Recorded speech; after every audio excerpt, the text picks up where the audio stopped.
Okay, so today we're going to cover Chapter 4 review. This is the chapter that began our trigonometry unit. We're going to spend quite a bit of time going over it today because, of course, we have our unit exam at the end of the week, and the unit exam covers Chapter 4, 5, and 6. So I really wanted to focus on Chapter 4 today. Here we go. So we'll review Chapter 4 today to prepare for Friday's unit exam. In case you've forgotten what Chapter 4 was all about, it was radians and degrees, trig ratios and reciprocal trig ratios, and trig ratios on the unit circle and on the Cartesian plane.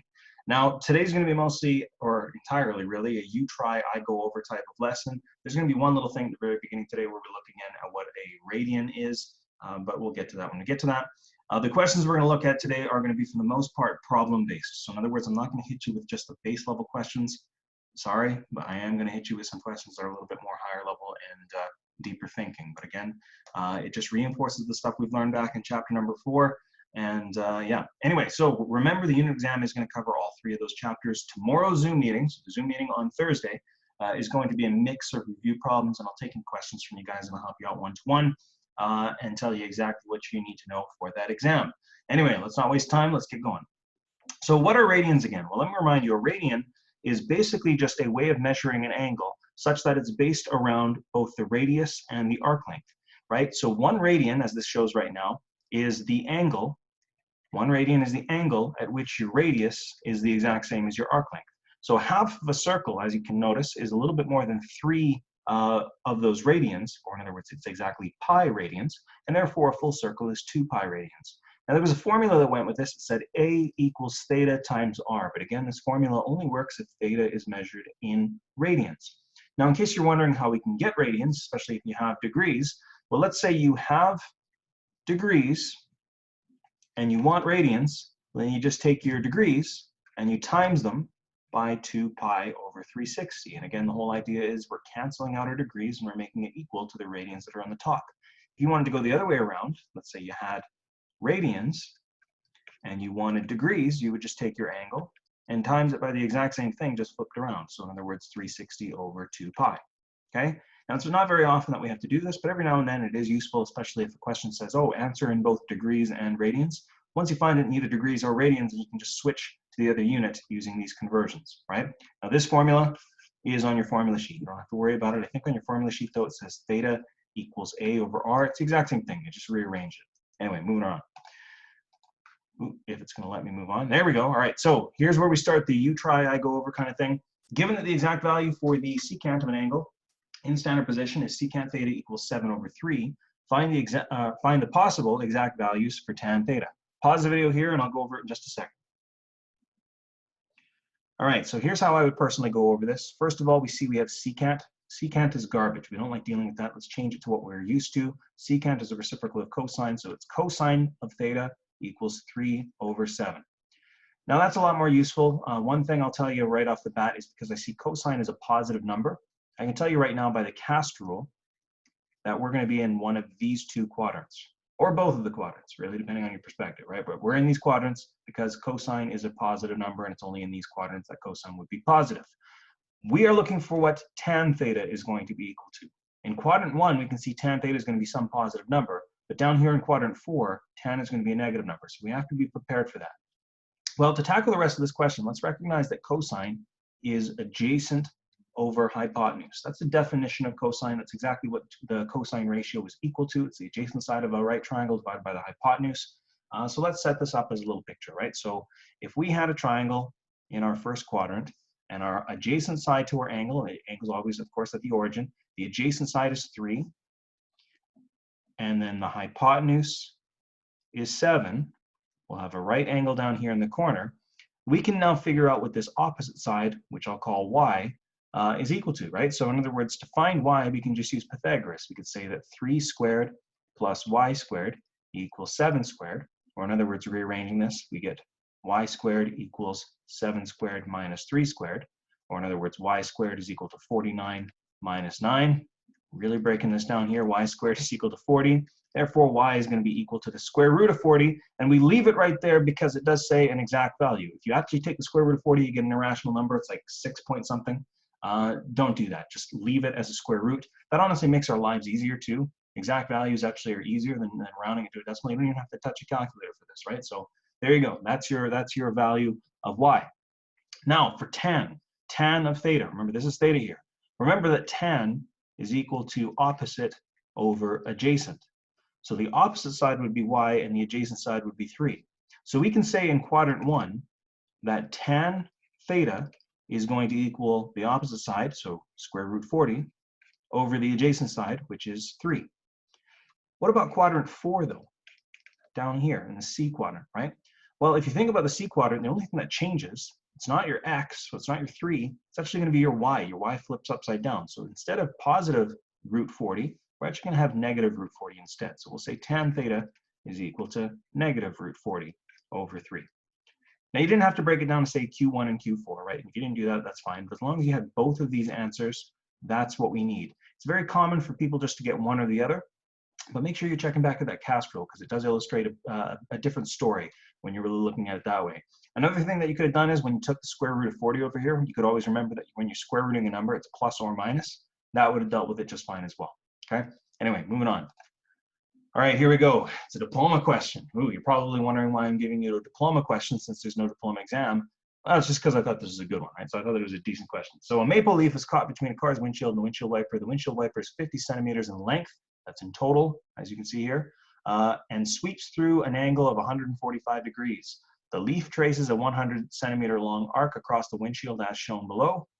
The question is saying the distance from the leaf to the end of the windshield wiper X in the diagram above to the nearest centimeter is blank centimeters. So usually, of course, on a diploma exam, I wouldn't be able to tell you anything, but let me really illustrate to you. The leaf is not on the end of the windshield wiper. The leaf is right here.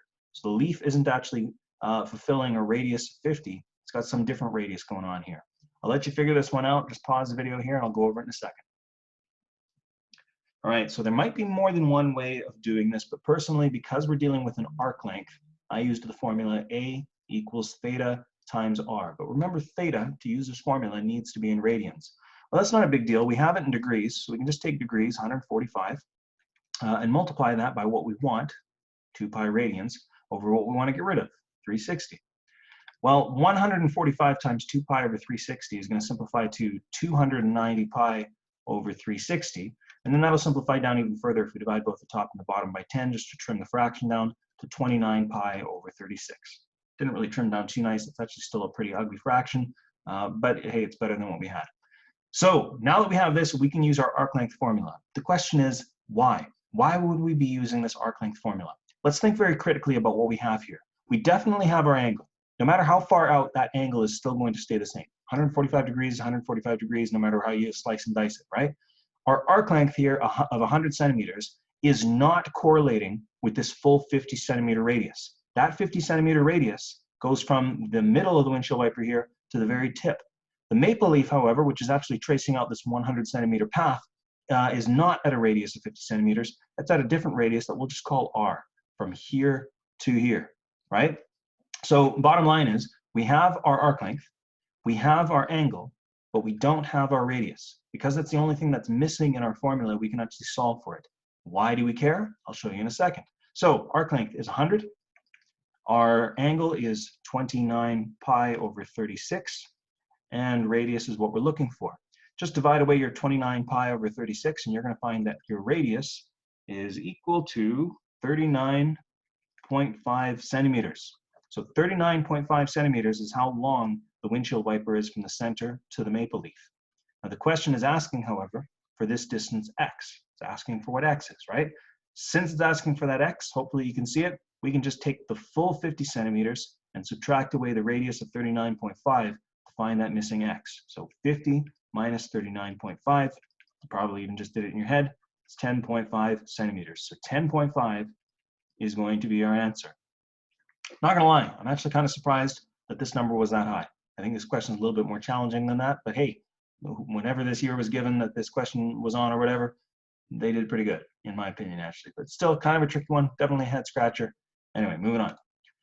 All right, next one, another diploma question. You're probably going like, oh, geez, Scott, give us a break here. But too bad, no breaks. Plus, look at this, 76.4%. That is also kind of misleading though, because I look at this and go, oh, this is a lot harder. But when you see the trick behind this question, this number hopefully makes a little bit more sense. Two trig ratios that each equal, negative 2 over root 3. So there's a negative there, negative 2 over root 3 are what? All of these have secant and cosecant in them. I'll tell you how to do this in just a second. All right, so if you were really in tune with drawing a bunch of pictures and calculating all this like directly and blah, blah, blah, good for you, but there's probably an easier way of doing this. And you can definitely tackle this in a number of different ways. I'll tell you right off the bat, just because I would expect probably a lot of you will do this. And I don't blame you. If this was a real exam question, I would do this as well, potentially at least. You could cheese the question. And by cheese the question, I literally just mean you could take all of these and plug them in your calculator and see if they're equal to this. So I'd find what this is equal to as a decimal, right? So -2 divided by √3, like literally throw that in your calculator, and then calculate all these in your calculator as well. But of course, when you calculate these in your calculator, you don't actually have a secant or cosecant button. So you actually have to turn these into the trig ratios that we're familiar with. So you could say instead of secant, you could say cosine of 7 pi over 6, but put that on a denominator. So I really should have said 1 over cosine 7 pi over 6, right? So you're taking the reciprocal of this, 1 over cosine, to turn that into that, right? Same with cosecant. Cosecant is a reciprocal of sine. This would be 1 over sine of pi over 3. You could do that and try all 4 of these and see which one works. Or you could notice something else. Notice that all of these trig ratios are equaling -2 over √3. Well, by the cast rule, that means they're going to be in a quadrant where they usually would be negative, right? Now, secant, of course, is the reciprocal of cosine, and cosecant is the reciprocal of sine. Anywhere that cosine is negative, secant will be negative as well. And likewise, anywhere that sine is negative, cosecant will be negative as well. Just because you're taking the reciprocal of it doesn't mean that you're losing or gaining a negative number, right? So for secant, secant is going to be negative wherever cosine is negative. So we're talking about these two quadrants right here. You know what I'll do? I'll actually color code this, just make a little bit more sense. We'll do these ones in blue. So these ones right here, it's where cosine is negative. It's going to be in this quadrant or this quadrant. Now I'll change color again. We'll do green. These ones here for sine are going to be negative wherever sine is negative, which would be this quadrant and this quadrant. So this quadrant 3 is a really big overlap. If we have anything in this quadrant down here, we're in luck. But again, depending on whether it's this one or this one, they could also be in quadrant 2 or quadrant 4. Let's analyze these one at a time. First one, secant 7 pi over 6. Well, 7 pi over 6 is just a little bit more than a full pi. A full pi would be 6 pi over 6, of course. So we know we're down here in quadrant 3. That's acceptable. That could work. I'll put a little check mark here saying, yeah, that could work, right? We'll see. Pi over 3, however, pi over 3 is up in this quadrant. No matter how you slice and dice this, we are definitely not in this quadrant. So I can tell you right off the bat, A is not going to be a possible answer, not even remotely close, okay? Next one, secant, 4 pi over 3. 4 pi over 3 is down here in quadrant 3, so maybe that one might work. We'll have to see. And then cosecant 5 pi over 3. 5 pi over 3 is over here in quadrant 4, okay? But notice it's cosecant, so it's the sine one. And since I've circled it in green here, yeah, that could actually also work as well. So B isn't totally out of the loop yet. We'll have to wait and see. Now for C, 5 pi over 6, that's up here in this quadrant. Well, since it's for secant and we circled it in blue, that could possibly work, yep. And then cosecant, 2 pi over 3. Well, 2 pi over 3 is less than a full pi. That's also up here. But notice it's cosecant, which is circled in green. That means that one will not work. So we know the answer is not C. Now for D, 5 pi over 6 for secant. That's again up here in this quadrant. So we know that could work. And 5 pi over 3 for cosecant is down in this quadrant here, and that could work as well. So we've now narrowed this down. The answer is going to either be B or D. And the next thing I would do on this one, just to be really sneaky with this, is notice cosecant 5 pi over 3 is in both of these. So I don't even need to check these because we know for a fact, it's kind of confusing putting x's through them, but we know for a fact that those are going to work, right? Maybe instead of x's, I'll literally just like check mark the whole thing. Yep, check, check. Those are definitely going to work, right? So really what it's going to come down to is secant 4 pi over 3 and secant 5 pi over 6. All right, here's how I would do this. Think about your reference angles, okay? Your reference angles are going to be key here. 4 pi over 3 has a reference angle of pi over 3. Pi over 3 is another way of saying 60 degrees. Let's draw a 30, 60, 90 triangle. We'll say this is 30, 60, 90. Let's fill in the sides. 1/2, √3 over 2, and 1. Secant is going to be the reciprocal of cosine. Okay, so secant being the reciprocal of cosine will be the hypotenuse over the adjacent. Our focus angle is pi over 3, right? That's going to be our reference angle that we're focusing on. Pi over 3, which is 60 degrees. The hypotenuse here is going to be 1. So I'll even write it here, 1. Over the adjacent side to this would be 1/2. So 1 divided by 1/2. Well, 1 divided by 1/2 is 2. So it's looking like this is not going to be the answer. So it looks like B is out the window. Let's check D just to be sure, okay? Because who knows? For D, it's 5 pi over 6. Our reference angle there is pi over 6. Reference angle is pi over 6. Pi over 6 is another way of saying 30 degrees. So this is going to be our reference angle this time. Once again, it's secant, so it's hypotenuse over adjacent. So hypotenuse is 1, and the adjacent side is root 3 over 2. Root 3 over 2. 1 divided by root 3 over 2 is like saying the reciprocal of root 3 over 2, so it's 2 over root 3. And of course, because we're in quadrant 2, this needs to become negative. Boom, what do you know? It actually worked. So the answer to this one is going to be D. That is actually surprising why that's 76.4%. I would bet the year they gave this, there were a lot of people who just cheesed this. They took a long time and they made sure they plugged all these in their calculator. And hey, you know what? Whatever works. Cool. All right, we got one more question we're going to go through. A box is lifted using a pulley with a radius of 5 centimeters. As you can see in this really wonky diagram, it's not even, it's like slanted. Oh well, anyway, so the height from the ground to the center axle of the pulley is 55 centimeters. Through what angle would the pulley need to rotate in order to lift the box 20 centimeters? Answer in both radians to the nearest tenth and degrees also to the nearest tenth. Okay, pause the video here, give this one a shot, and I'll go over it in a second. All right, so here's my solution to this. When this axle here is rotating, in this pulley, of course, as it's rotating, it's going to be lifting this box upwards. Okay, so as this rotates and rotates and rotates, this box is going to be going upwards. Now, the amount that this box is going to go upwards is going to be equal to whatever arc length it passes through. So if you went through, let's just say, I'll just throw a number out there. Let's say you went through an arc length of 4 centimeters. If this arc length was 4 centimeters, then this box would raise 4 centimeters off the ground. Okay, we want to lift the box, however, 20 centimeters. So we can say that our arc length needs to be 20 centimeters here. We know our radius is 5 centimeters of our pulley. And of course, arc length and radius, those are combined in the formula that says arc length equals theta times r. Theta needs to be an angle in radians. Now watch how great radians work for this one. This is actually quite impressive. 20 is therefore equal to your angle in radians times your radius, which is 5, divided by 5 on both sides. Absolute baby food. Look at this. Theta equals 4. Well, 4 what? 4 radians, right? There's no units on that. It's just the angle is 4, right? 4 radians. That is one of your angles right there. Forget this whole to the nearest tenth. That was just garbage. And also forget this whole, 55 centimeter nonsense. That was also just there to screw you up, right? No, all that you need to care about here is your angle is 4 radians. So in other words, this amount that you need to turn is equal to 4 times whatever your radius was, because that's what a radian is actually representing. Now, kind of the part where that's a little bit of a pain is it says you also want this in degrees, just for, all you degree fans out there. I know you exist.